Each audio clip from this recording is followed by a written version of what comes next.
Hey fellow crypto enthusiast, welcome to today's quick trend analysis. Here we go.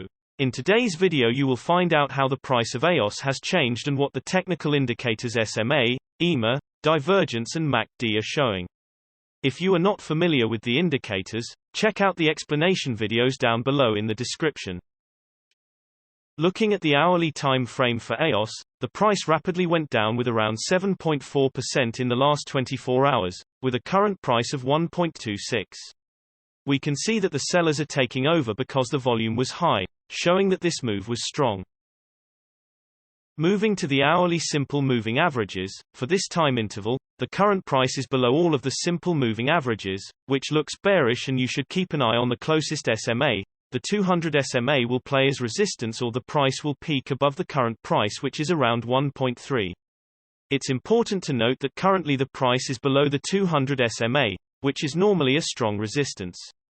A potential move upwards, however, could be signaled if it were to break decisively upwards. Jumping to the hourly exponential moving averages, the price at the moment is situated below the hourly ribbon, which is usually bearish, and the ribbon can act as a resistance, so you should keep an eye on if the price will break it or bounce of it. The current price to watch is around 1.32. The ribbon is relatively spread out, so the resistance should be considered. On the lookout for divergences in the hourly time frame. Owing to the bearish divergence, the price has already gone down. Moving to the hourly MACD, the MACD line is below the signal line, which shows that the current trend is on the downside. But it's expected for the price to remain the same for some time because the MACD histogram shows that the momentum at the moment is shifting upwards. You should wait and see if the MACD line will cross the signal line, which will be bullish. Jumping to the 3-hourly simple moving averages, the current price is below all simple moving averages for this time interval, which looks bearish, and it is to watch if the closest SMA, the 50 SMA, will play as resistance or the price will break it to the upside above the current price of around 1.29. However, the shorter time frames are not very accurate, and the bigger time intervals like the daily should also be considered for longer price development. Looking at the 3-hourly exponential moving averages, the current price went below the 3-hourly ribbon, so you should wait to see if the price will jump back above the ribbon or it will act as a resistance to the upside, which is at around 1.31 at the moment.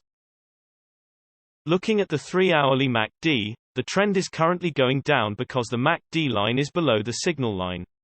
But it's expected for the price to remain the same for some time because the MACD histogram shows that the momentum at the moment is shifting upwards. You should wait and see if the MACD line will cross the signal line, which will be bullish. Looking at the daily simple moving averages, for this time interval, the current price is below all of the simple moving averages, which looks bearish, and you should keep an eye on the closest SMA.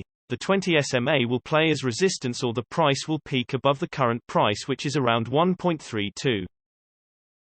Looking at the daily exponential moving averages, the current price is below the daily ribbon, which is generally bearish, and the ribbon could play as a resistance, so it is to watch if the price will bounce off it or break it. The current price to watch is around 1.73. The resistance should be considered because the ribbon is more or less spread out. Moving to the daily MACD, the MACD line is above the signal line, which shows that the current trend is on the upside. But according to the MACD histogram, we can see that the momentum is going down. Owing to this, we can expect the price to remain stable, and you should wait and see if the MACD line will cross the signal line, which will be a downward trend. Generally, the bigger time frames have a bigger impact on the price, so please keep that in mind when we show different time frames showing contrasting indicators. Also, the shorter time frames are only representative for the short-term trading. Thanks for watching, and know that every few hours new videos are uploaded analyzing different cryptocurrencies, so be sure to hit subscribe and not miss out. If you have any questions, leave a comment below and we'll get back to you ASAP. Also, keep in mind that you should make your own investment decisions, as cryptocurrency trading is very risky, and these daily videos are only an overview of trends and are a purely technical analysis without considering the fundamentals. See you next time.